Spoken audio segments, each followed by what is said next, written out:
Halo, Assalamualaikum warahmatullahi wabarakatuh. Sebelumnya saya mau memperkenalkan diri dulu. Perkenalkan, nama saya Gita Setiawati. Saya mahasiswa dari Universitas Muhammadiyah Mataram, Prodi Komunikasi dan Penyiaran Islam. Di sini saya akan menjelaskan sedikit tentang komunikasi massa dan apa sih hambatan-hambatan di komunikasi massa itu. Oke, teman-teman langsung aja ya, saya jelasin apa sih komunikasi massa. Pasti teman-teman udah nggak asing lagi dengan kata komunikasi, apalagi komunikasi massa. Nah, di sini saya akan menjelaskan sedikit tentang komunikasi massa itu. Jadi komunikasi massa itu adalah komunikasi atau suatu proses penyampaian pesan kepada orang banyak, kepada halayak, kepada masyarakat luas gitu. Nah, tapi komunikasi massa ini tidak hanya disampaikan begitu saja. Yang namanya komunikasi massa berarti dia menggunakan media sebagai alat bantunya. Contohnya seperti media cetak dan media elektronik. Jadi contohnya seperti orang yang melakukan demonstrasi atau orang yang melakukan pidato, acara-acara besar seperti itu.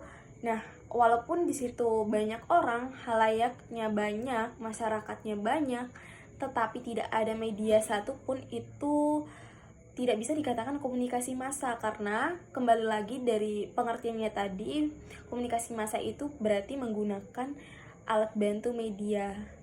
Sarana utamanya itu adalah media cetak maupun media elektronik. Nah, bisa dikatakan komunikasi massa kalau di acara tersebut, di kegiatan tersebut memiliki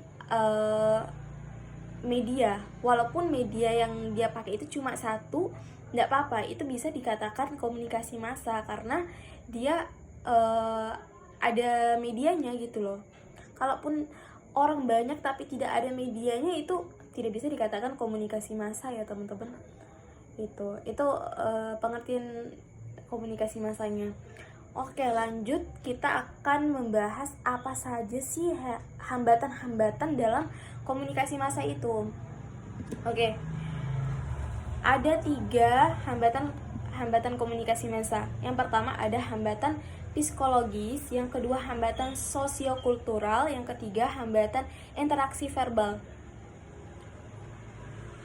Oke, yang pertama hambatan psikologis.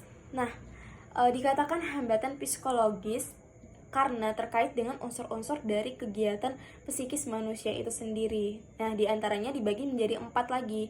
Yang pertama ada kepentingan, yang kedua prasangka, yang ketiga stereotip, yang keempat motivasi. Baik, yang pertama kepentingan atau interest. Kepentingan ini dipengaruhi oleh sikap reaktif komunikan terhadap komunikan yang diterimanya, dan komunikan melakukan seleksi terhadap pesan yang diterimanya. Kemudian yang kedua, prasangka. Prasangka itu berkaitan dengan persepsi orang tentang seseorang atau sekelompok lain dan sikap serta perilakunya terhadap mereka. Kemudian yang ketiga, stereotip. Nah, stereotip ini merupakan gambaran atau tanggapan tertentu mengenai sifat dan watak pribadi orang dan golongan lain yang bercorak negatif. Stereotip juga sering terbentuk dari orang-orang yang berprasangka meskipun belum saling mengenal, dan data-data pun masih kurang lengkap dan subjektif ya. Terus yang keempat, motivasi atau motivation itu merupakan pengertian yang melingkupi semua penggerak. Artinya alasan-alasan atau dorongan-dorongan dalam diri manusia yang menyebabkan manusia ini mau berbuat sesuatu. Artinya pesan yang kita sampaikan, pesan yang si komunikator ini sampaikan bisa mempengaruhi si komunikan gitu mau melakukan sesuatu karena pesan yang dia sampaikan tadi. Kemudian semakin sesuai pesan komunikasi dengan motivasi seseorang, maka semakin besar kemungkinan komunikasi itu dapat diterima dengan baik oleh si komunikan. Kemudian hambatan yang kedua ada hambatan sosiokultural.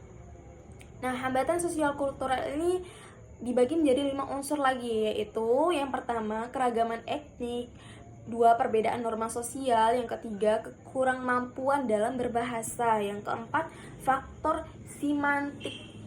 semantik, ya, kemudian yang kelima pendidikan yang kurang merata. Yang pertama keragaman etnik. Nah, terkait dengan kebudayaan, suku, adat istiadat, terus budaya itu sendiri merupakan tradisi yang biasa terjadi secara turun-menurun dan tanpa disadari mengalami pelestarian dari tahun ke tahun gitu ya, dari zaman ke zaman. Nah, keanekaragaman etnik ini antar wilayah biasanya menjadi hambatan dalam si komunikasi massa ini. Terus yang kedua ada perbedaan norma sosial. Dilatar belakangi karena perbedaan budaya ini bisa menyebabkan perbedaan norma sosial juga yang berlaku di suatu daerah. Nah, norma sosial ini terkait dengan cara, kebiasaan, tata keramanya, dan adat istiadat yang disampaikan secara turun-menurun yang dapat memberikan petunjuk bagi seseorang untuk bersikap dan bertingkah laku dalam masyarakat. Kemudian yang ketiga ada ketidakmampuan berbahasa Indonesia. Nah, pesan yang disampaikan melalui media massa ini harus distandarkan menggunakan bahasa Indonesia yang baik dan benar, kecuali di program-program tertentu saja. Kemudian ada keempat, faktor semantik.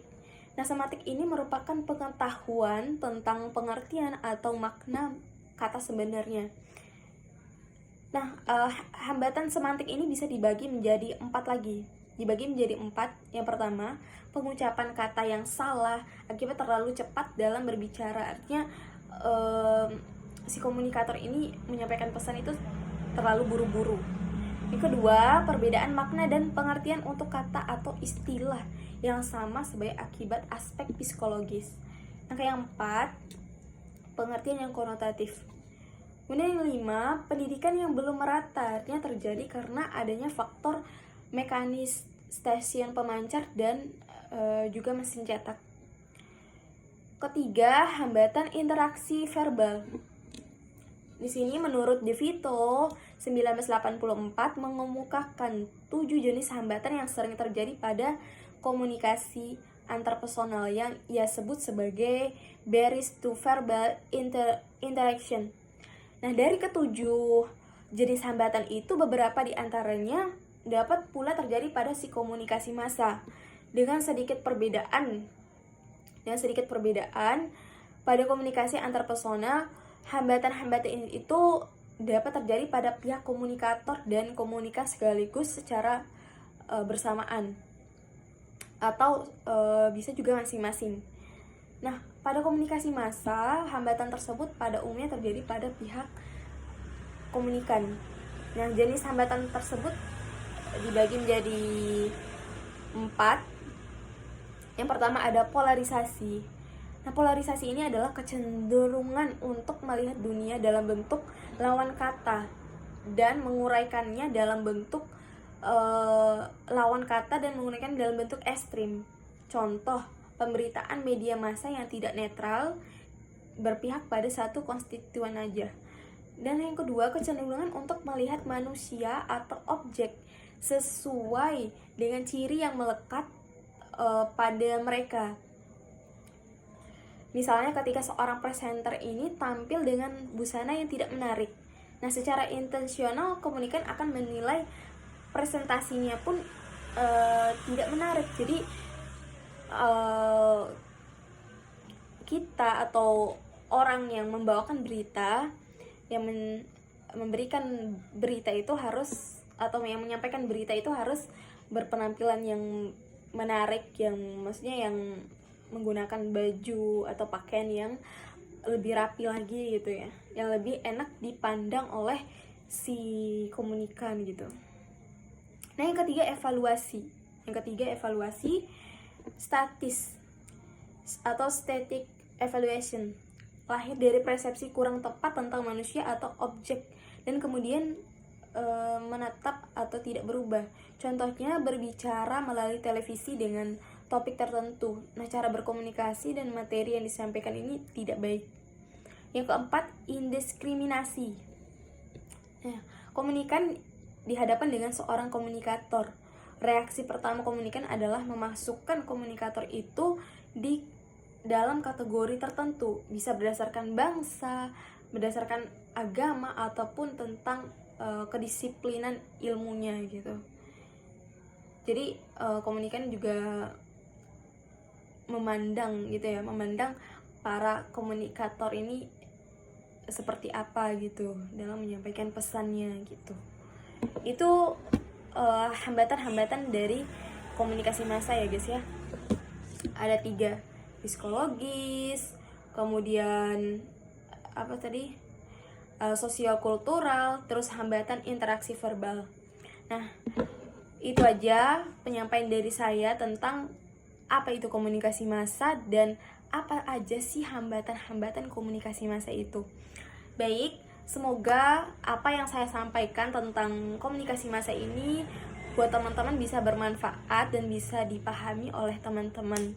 Saya mohon maaf banget kalau misal penjelasan saya kurang jelas atau kata-kata saya terlalu buru-buru, terlalu tidak bisa dimengerti oleh teman-teman. Baik, itu saja yang bisa saya sampaikan. Lebih dan kurangnya saya mohon maaf. Wabillahi taufiq wal hidayah. Wassalamualaikum warahmatullahi wabarakatuh. Dah.